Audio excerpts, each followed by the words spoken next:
Welcome back to Living Limitless, Play Your Way to Freedom. I'm Andrea Luzon. Today, we are here to join with you as you connect, awaken, and play to enhance your freedom, your power, and your expansiveness. If you haven't met Rebecca Farrar, she's here with us today. She is AKA Wild Witch of the West. She's an archetypal astrologer and wild woman living in the San Francisco Bay Area. Her work has been featured in Elle, Reader's Digest, Bustle, Astrology.com, Wanderlust Journal, and Elite Daily. For more than a decade, Rebecca has offered down to earth astrology readings focused on the asteroids, dwarf planets, soul care, feminine archetypes, depth psychology, relationships, and life purpose. She completed her MA in philosophy, cosmology, and consciousness. And that combined linguistics, the evolution of consciousness, and the human relationship to the cosmos. When not staring at astrology transits, she can be found getting lost on a hiking trail, curled up with a good book, or watching silly TikTok videos. You can follow her work at wildwitchwest.com.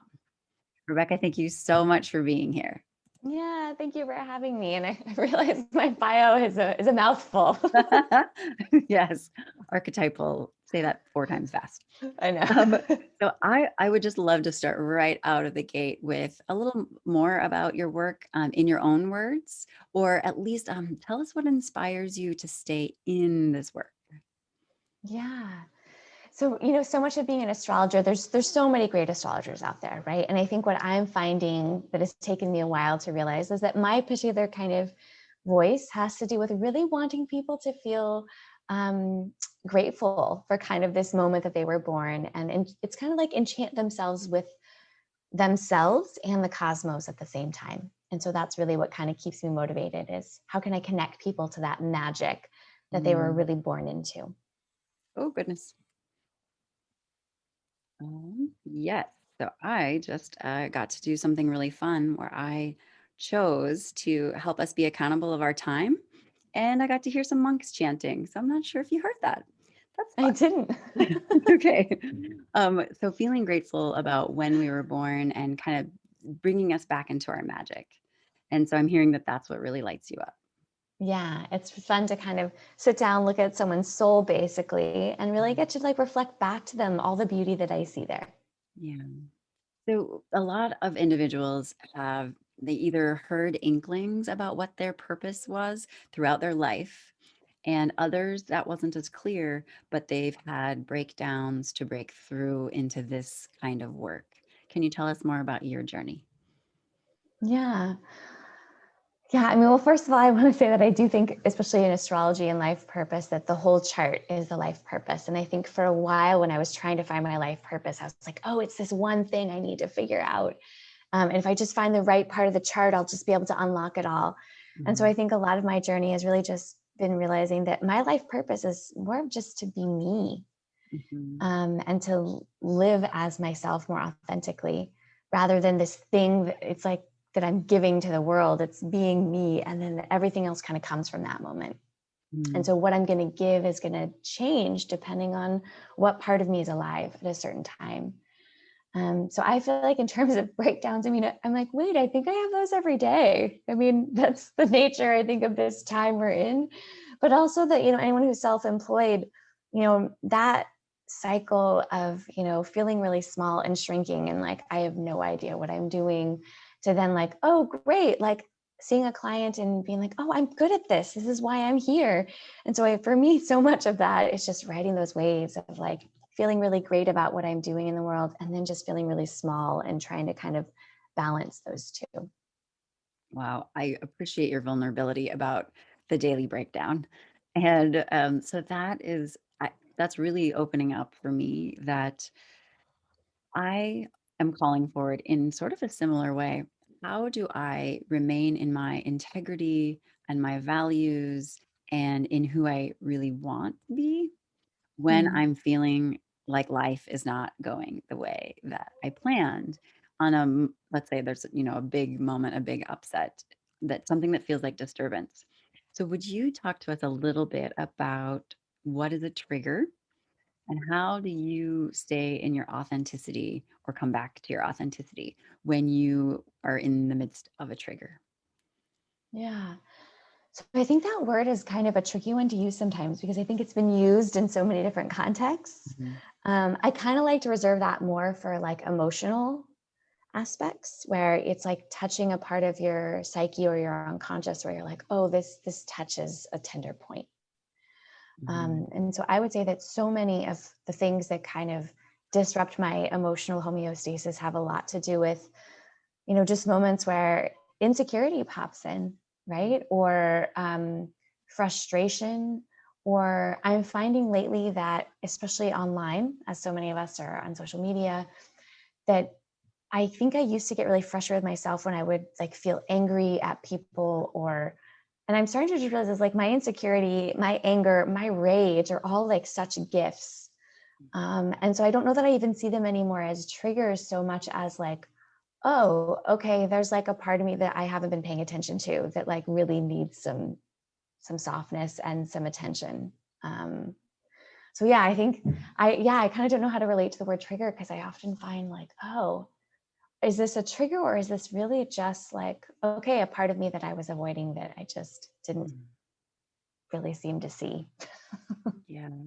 I think I what everything that you're saying feels so true that I really think that depending on how we look at it, triggers really are just showing us an area we get to look at, you know. Yeah.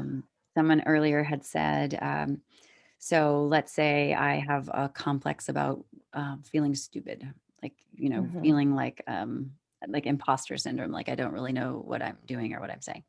And I'm walking down the street in a group of people, and someone across the street yells, "Hey, stupid." And there's a group of us. It could be anyone, it could be no one, it could be talking on the Right. phone, but we make it about ourselves, and it hits that wound of the, oh my gosh, that's like that hurts. And like what's coming up is anger, and what's coming up is sadness, and what's coming up Hmm. is feeling judged. Yeah. And so how do you recommend, let's use that as an example. Let's say that that's your soft point and this person Yeah. is shouting at you. What would you recommend in that situation? Yeah. Well, I think so much of my process lately has been around like noticing and naming what are my defenses Mhm. so that when it feels like something is coming at me, what is my first response? And it changes depending on the situation. But I find if I can see that I'm first in a defense, it's like I can feel it in my body. Like I can feel the moment where suddenly I'm just going from being like, oh, okay, I'm here. And then there's like a stop point, right? It's like my throat gets tight and I feel this like knot in my stomach. So I find that the figuring out my defenses and being able to sit long enough to know that that's what's happening. Mm, And then it's easy for me to actually just be able to name that that's what's so. And I think a big practice for me is actually like nurturing my shame. mm, Because shame is often what has us get defensive, right? That's what has it be a trigger oftentimes is we think there's something wrong with us or there's something bad we don't want people to see. And so shame shows up. And I mean, I know Brene Brown talks so much about this, but I really try to make it more of like, yeah, how do I nurture my shame so that when it shows up, I'm not like, oh, this is unfamiliar. I don't know what to do with this. yes. Because shame is what has like, it's like for me, the biggest trigger is always shame. Hmm. The Yes. second someone's like pointing at something that feels like there's something wrong with me, where I've done something wrong, or there's something wrong with fundamentally who I am, I just like that, that constriction. Right. Yes. And so in the sitting, is there journaling? Is there, or is there anything besides just, so I think I heard you say noticing it, sitting with it, naming it. And so Yeah. is there anything deeper that any piece, is there any more more to that, like in the way of sitting or in the how of sitting? Yeah, I mean, sometimes I'll journal. It just really depends on where I am when it happens. If I'm driving in my car and suddenly I, get a phone call or I see something that happens, I'm not going to journal. But I don't know. I think a lot of my mode of operation is just so restless. It's like it leans towards being somewhat emotionally avoidant. I just want to Mhm. stay on the go. I don't really want to slow down. And so kind of the biggest thing I do is actually just like pausing for a moment is kind of all I've got most of the time. Mhm. Yeah, I am right there with you. Busyness to avoid being in the emotions. Totally. Yes. I can make up stuff to do. Oh my God, I am so good at that. Right. Yep. Like, oh my gosh, this tea kettle hasn't been cleaned. And Right. there are so many heart moments that are waiting for you today, that are ready for you today. But no, let's go clean this tea kettle. Totally. Or I think I make up errands to run. That's something Yeah. I've noticed recently to like, I get so Mhm. restless being at home that I'm like, okay, what is an errand? Well, it seems like the cats maybe need a new scratcher. Like I need to get to the store. That plant really needs a new pot. Like Yeah. I need to Yeah. Oh my gosh, I'm feeling your heart right now. go. You're totally resonant. You're speaking my language. Yes. Oh my gosh. So I hear just calming down and being with it or taking a pause. So Mhm. I totally hear that. Oh my goodness. And so we've talked about triggers. Is this a good time to see if is there any aspect of your work that you would be interested in demonstrating for us right now? I'm happy to be your guinea pig if Yeah. you're open to it. Yeah, I know, Andrew, we talked a little bit about like, I think it'd be kind of fun to look at your chart. Okay. And so because I've got your chart info, obviously in sessions, there's a lot of depth and a little bit more, you know, Yes. um, it's like Going there's deeper. more, there's just a lot going deeper. But I think Right. sometimes when you just first glance at someone's chart, Yeah. wherever my eye goes, that Mhm. tends to be the part of like, okay, that's what I want to tell people about. And so Okay. when I first pulled up your chart, because I Okay. hadn't looked at it when we spoke before, Uh-huh. um, the first thing I noticed is that your moon in Gemini is next to one of my favorite planetary bodies, Black Moon Lilith. Wait, Black Moon, what now? Black Moon Lilith. Do you know anything about Ooh, that is Black the Moon first time Lilith? I've heard that.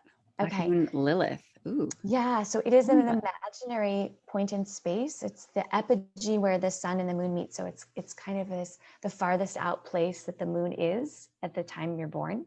ooh, This is called okay. Black Moon Lilith. And so it's named after the goddess Lilith, who I don't know if you know anything about Lilith. No, but I'm having so much fun right now, so keep Okay. going. So much of archetypal astrology is focusing more on the planets and the planetary bodies rather than just the signs. And so I love to think of it as like a soul soup. And so when I look at your soup, I'm like, the first flavor that kind of pops out is Lilith. And Lilith is this goddess. She was basically the first woman in Judeo-Christian myth to say no to God. She's in the Jewish tradition. I'm Jewish, and in the Talmud, she was this woman who Adam was trying to dominate her, and she was like, "No, like we're equals. You're not in charge. Like we go back and forth with power." And so she left Adam, and that's when Eve was created as a subordinate woman out of Adam's rib. And so Lilith really represents this first woman who is like, "No, I'm not playing by your rules. Like you don't get to tell me what to do." And so that archetype in people's charts can really show up as this powerhouse of someone who's like, whoa, like just because we've been doing it this way in patriarchy for the last, several thousand years does not mean that I have to play by those rules and those expectations. So we're kind of talking a bit about the witch a little bit earlier, but she to me is kind of the ultimate witch. She's just like, no, like I don't want to do it this your way. So I'm wondering if that's kind of an archetype or like a part of you that you have noticed. Wow.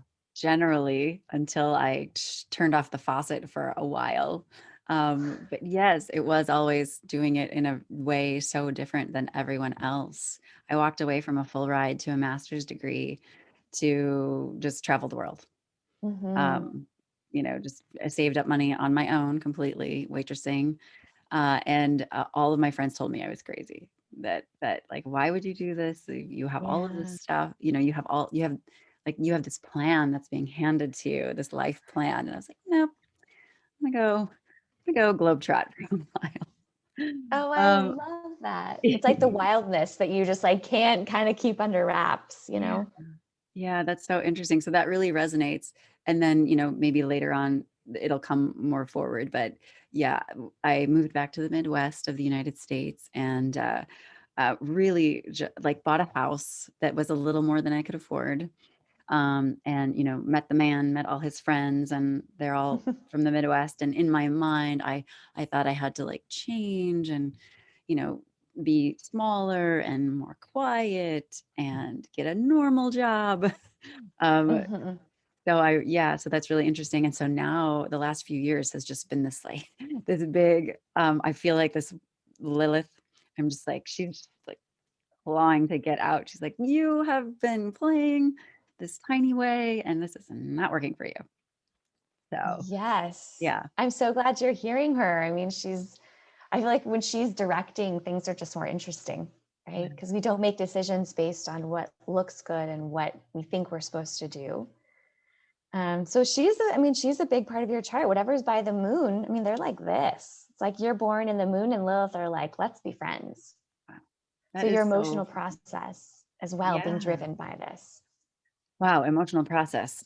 Um, I'm tempted to either now or later ask you if someone has been kind of locked in one way of like not how about just not processing emotions? Yeah. Shutting them all down and like don't feel anything, just be on autopilot, like be on the societal term for Yeah. autopilot, and then getting back in touch with that childlike nature, that wildness that you said. I mean, do people come to you and asking for how to unlock that again? Yeah, for me, so much of in astrology, people get really caught up on the sun sign, Mhm. and I actually find that there's the most juice in the moon, which tends to represent our emotional process. Right. And so throughout our lives, I've seen that we kind of go through these phases where like our moon is more active, our emotional field becomes more active, and then our sun becomes more active. And we kind of do this dance. Hmm. Um, but I have found that the moon in our charts tends to suggest what does our emotional process feel and look like. And it's also so much of all of our attachment complexes, right? Like, how do we form connections with caregivers? And so the moon is holding all of this kind of behind the scenes motivation. And so when someone is like, I don't feel a lot, there's usually a very specific combination in the chart that suggests that. Yeah. Um, and so, especially in your case, though, it's funny because you have this Gemini moon with Mercury. And like that tends to be someone who overthinks the emotions. And so there's a thought about the emotions, but not necessarily like a feeling of them, Mm. which of course is its own avoidance, right? Yes. I mean, I'm we real all have I'm our emotional avoidances. I'm relating to that a lot. Like, let's just analyze the emotions with our brain and then let's just move on. Totally. I Yeah. guess it's fun for me in sessions to kind of ask a little bit about like, okay, so how do you think you might avoid emotions? Because oftentimes there is some part of the chart where the emotions are getting a little stagnant and Mm. controlled or stuck. And so that can be a fun part to really talk about. Yeah, what is the defense to the emotions Mm. that we use that our chart can kind of give us insight into? I'm really having fun with this, and I can't wait to deep dive all about this later because it just sounds really fun. And I really am, as you're sharing that, like this could be a better, I'm hearing you say this could be a better method. This guidepost could be showing me a better method in feeling emotions. And I guess sometimes or often when I hear the word wild, I think of nature and I think of, Hmm. oh my gosh, I miss, hiking. That's part of your bio is that you are spending time hiking. And I'm thinking that's something that's missing. I don't really know if stomping around on the inner city is quite Yeah. opening the heart and letting me process feelings. So, Yeah. I'm that's really calling forward that there are places really close to me. I'm based in Kansas City, and it's really bizarre. We have a park here that's 4 times the size of Central Park in New York. So tons of Oh my trails and gosh. yeah, there's like a golf. I mean, it's crazy. This place is so big. It's like golf course and theater. The zoo is there. It's just this Oh gigantic, my God. huge property. And so you're really calling forward that I get to go there and maybe not bring the kids. Maybe just go by myself. Yeah. Yeah. Yeah. I mean, I love that you're talking about that wildness in nature because for me, that's how I access my Lilith. It's like when I'm outside by myself, Mhm. somewhere where I can't see other humans, especially the forest brings it out the most in me. Yeah. After about an hour is when I start to feel the wildness kick in. Like it takes a little while for the nervous system to be like, okay, I'm just like doing my thing. I'm just, operating in normal human world. After an hour is when I will feel the switch where suddenly I just like have to go climb that rock and I'm taking my shoes off and I'm just like sitting in the leaves and climbing a tree. And there is something where suddenly then the emotions become so much more accessible because there isn't this containment of being human in society. Mhm. Yeah, you're out there connecting with nature and finally letting the emotions flow. That is Yeah, totally like ringing true for me. And so as we're talking about bouldering and hiking, how do you incorporate play into your life, your work, so that you and do you feel that it helps bring forward a more awakened state, a more powerful, expansive mm, state?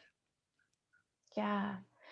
I do think that especially with my clients that I try to just be me, which tends to be a little bit more like silly and quirky rather than like an authority figure who's talking, who is an expert and talking about this thing.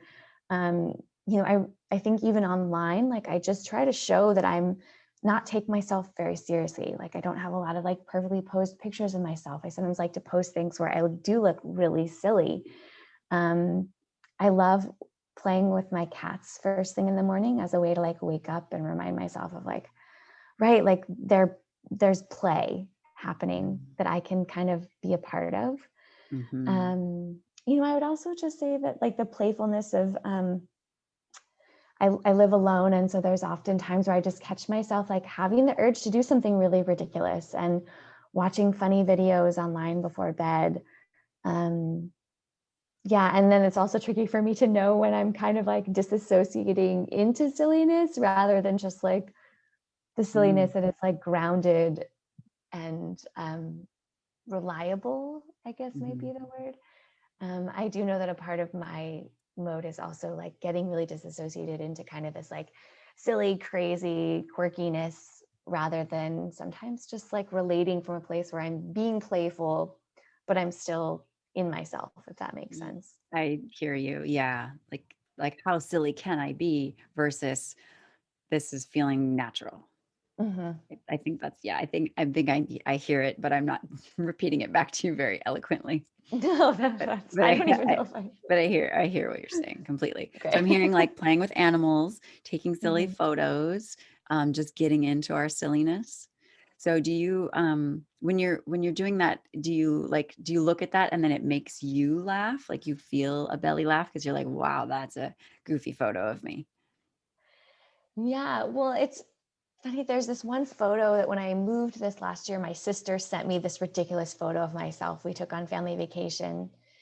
And I don't know that it's not that I necessarily take funny photos of myself, but I'll notice I just end up looking silly when I'm trying to look serious. Hmm. But I have this framed photo of me where I mean I look like I'm possessed by some sort of troll. Like it's the weirdest, funniest photo. But I find when I'm trying to really generate my own belly laughs, I'll look at that photo. Or I'm really into, I mean, I know I mentioned this in my bio, but I'm really into watching silly videos online. Like I find so much joy in just kind of watching people want to entertain you. And Mm. I'm kind of like, sometimes I fall into this really kind of scatological humor, which is like fart videos or like the only thing showing up on my TikTok feed. And I'm like, well, I'll just trust that, like, for whatever reason, these are the videos I'm watching today. And, sending videos to friends and kind of like curating the silly videos that I find. Right. Um, Yes. it's kind of like then I get to share that with someone rather than just like by myself, like laughing. I Um, am really resonating with how you're bringing play into your life. And do you feel that that does enhance individual power and freedom and expansiveness? I think so. I think there's also something I was reading about how, also there's this whole thing around women and humor and like women not thinking they're funny or men considering being more funny. And so for me, there's like an expansiveness and just being like, gosh, like I don't know that I'm trying to be funny, but like there's joy Hmm. in who I'm trying to be.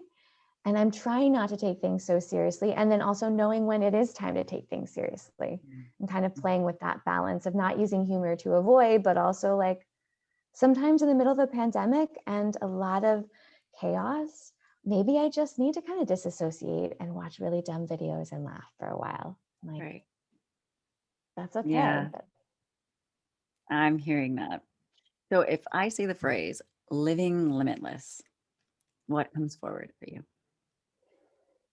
Yeah. The feeling I get is just like actually listening to my soul, like where there's potential that I think we spend our lives kind of living into. Um, and that's like the limitlessness. It feels like it's the Hmm. soul that's limitless. Um, but there's an aspect of being human where we feel that limit. And so for me, a lot of my experience is kind of going back and forth between this sense of like, right, I'm like this limitless being. And also I'm human. And so what are some of the limitations that come up around like physically Hmm. and otherwise? And that's been a lot of my own journey. I navigate a few chronic autoimmune disorders. And so there is a limit often physically, and not making that wrong, not trying to like push my way through with like a mind affirmation when sometimes I actually just really need to be at the limit and rest. Yeah. Wow. I'm hearing so much wisdom from you because I do know that we, exactly like what you're saying, that there's a duality in Yeah. the human. We get to continue to stretch into reawakening, to our Yeah. soul, to our divinity. And then at the same time, we get to honor that, that we are in a human body and that, we're on the perfect physical journey and we get to trust that. And yet there may be some barriers that we're experiencing in the functionality of that body. Hmm. And then even, when we talked about the programming that we experienced growing up, so then there's that self-imposed aspect of limitation as well that we get to move through. Yeah. I think the piece that I'm trying to shift in myself is not necessarily seeing limit as wrong. Yeah. Um, because I also, and I'm not saying that society is limited, but there are Mhm. people, traditionally oppressed and marginalized groups, who do also experience limits Yeah. in the opportunities that they have versus other people. And so I don't want to just imagine that everyone has the same limitless experience all the time, and that it, Yeah. it goes in waves, and it has different rhythms for different people Yeah. at different times. Yes, I feel that.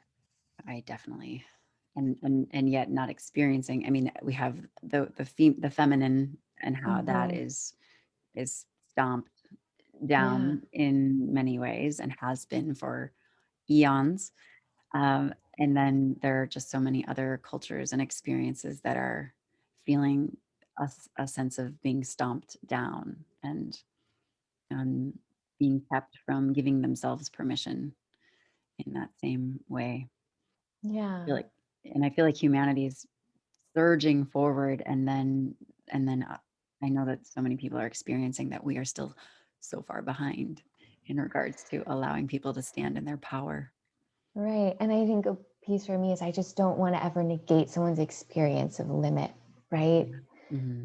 Because I understand that we are limitless beings. And I think the reason why I feel protective of this is that I used to live in an ashram, and I feel really sensitive, like the spiritual bypass moment, right? Where we leap from where we are to divine consciousness or to the world beyond without acknowledging what's happening on the Hmm. earthly plane.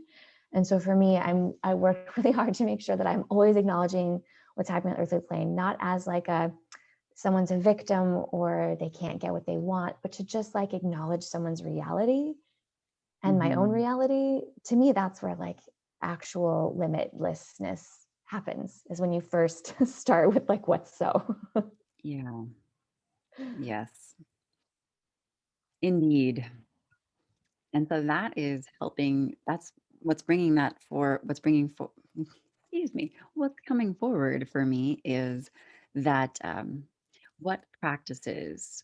do you incorporate in your life that help you be in your values, your integrity, um, staying more in that higher vibration and being able to be the good listener, the sounding board?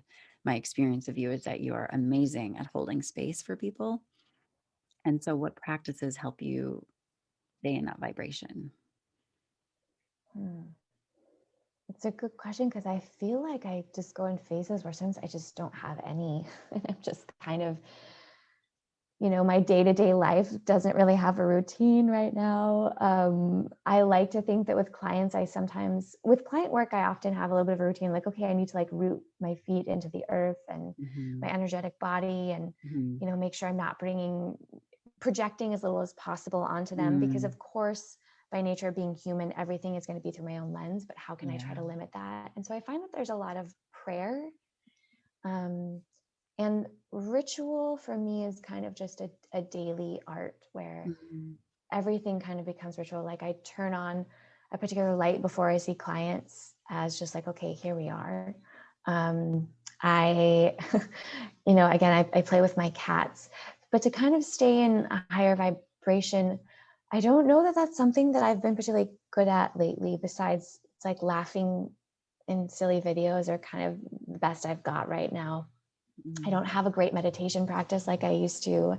I can't say that I'm eating the perfect foods. I mean, I mhm, eat well, but I'm not drinking my green smoothie every morning. I'm drinking more caffeine. I'm eating more sugar because I mhm, also kind of feel like I'm in a bit of a coping phase. mhm. So it just feels important to be really honest that I don't know that I'm a good model in terms of like practices that are keeping me there, because I just don't know that I'm there right now. Yeah. I really appreciate your being totally real and vulnerable, because I know a lot of people watching are going to be that they are possibly right now experiencing a lot of fluctuation, a lot of soothing, self-soothing. Mm-hmm. Yeah, and I resonate with what you're saying. I think my yoga practice is doing really well, and Mm, mantras, doing really well with that. And, stating a declaration each day of my vision for myself, even if it's just of one value, like I am bringing in kindness today. So sometimes mm, that's been waning, the declaration aspect. And then the meditation. It's interesting how you can come to a conclusion about what a healthy ritual is supposed to look like. And then when we don't incorporate the one that we have decided is the right. one, then there's the self beat up, Yeah. which doesn't serve us. And yet it's like, oh, but if I just did this one thing, then I would be more peaceful during my day, more patient. So I'm hearing you on the wavering, and Yeah. also being flexible with ourselves about what is our morning routine, what do we want it to look like, and all that. Yeah. I think some days the only good habit I have is sometimes not looking at my phone for 3 hours. Right. Like that's kind of some days all I've got. And then you're wishing you had your phone to set the timer to see, or to set the Right. stopwatch, like, how long did I make it? And then open the Right. stopwatch app. That is interesting. Some friends recently recommended getting an alarm clock. And interestingly, I have an alarm clock, but I've just gotten so used to using the capabilities of the phone Right. to be the alarm clock that then all of a sudden you're looking at something that is very likely going to distract you and bring you down the rabbit hole of, "Oh, on my phone. Now I'm checking Mhm. messages on this interface." Yeah. I do have a separate alarm clock. I don't use my phone for an alarm clock, but I have kind of this reward system where if I have to get up before a certain time, I let myself have my phone in the morning Uh-huh. as a bit of Right. like a motivation. Yes. Gotcha. I'm all for using a separate alarm clock. I get to bring that forward. Not phone. Yes, that's a good one. That's a really good one. It happens that it's located somewhere where I wouldn't be able to use it, so I would have to physically make sure it's in the place where I would be using it. So, although I seem to be the one who gets up the earliest in our household, so I've got that going for me. Kind of Yes. the biological alarm clock seems to be the main one. So I guess then the next step would be do not pick up the phone. Right. Do not pick up the phone. You can do all of these practices that you love, and you do not need a phone to hold your hand to do them. So, Mhm. um, I would love to talk with you about the concepts of creativity and resilience. And do you feel that they are intertwined? Yeah, I mean, the first image that comes to mind is just like the resiliency of nature, right? And like the creativity of nature, and like the classic flower through the sidewalk Mhm. analogy of like, right, it the urge to create and grow. For me, the earth is like the ultimate image of creativity and resilience Mhm. always. I was even thinking about this the other day of like cockroaches being this like incredibly creative, resilient beings. Um, and I was thinking about the flowers on my deck that have somehow still survived winter. I mean, it doesn't get that cold here in California, but that they're still growing and they're still resilient, even though it's suddenly chillier. They've changed colors and their shape is different. So I often, yeah, for me, creativity and resiliency are just hand in hand because it's like that growth and that desire to keep moving forward is so much a part of like the driving, I think, of the human spirit. And also we get that hopefully from the earth and where we come from. Yeah. Yes, I have a friend who is a successful painter, and I knew Mm, her. m- I met her back in 2006, 2007, when she was painting on the side and doing graphic design as huh, her like employable to, stereotypical job. And she right. was feeling she was feeling as though it aligned less and less and less, and was wanting to move into the painting more and more and more. And I just adore and admire how she was able to resiliently make more time, to tell the job, like, no, I'm going to take less hours because I'm going to be Mm, painting more. And then also financially be able to make that work, even in regards to her address.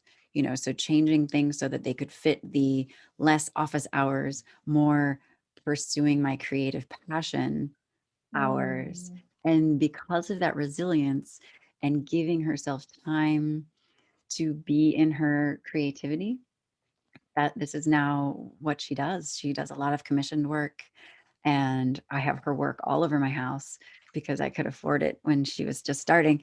And now she's just like a complete rock star. And it's a lot of paintings that are, when I look at her work, I think of like the portal through in the human mm. is the portal to the soul.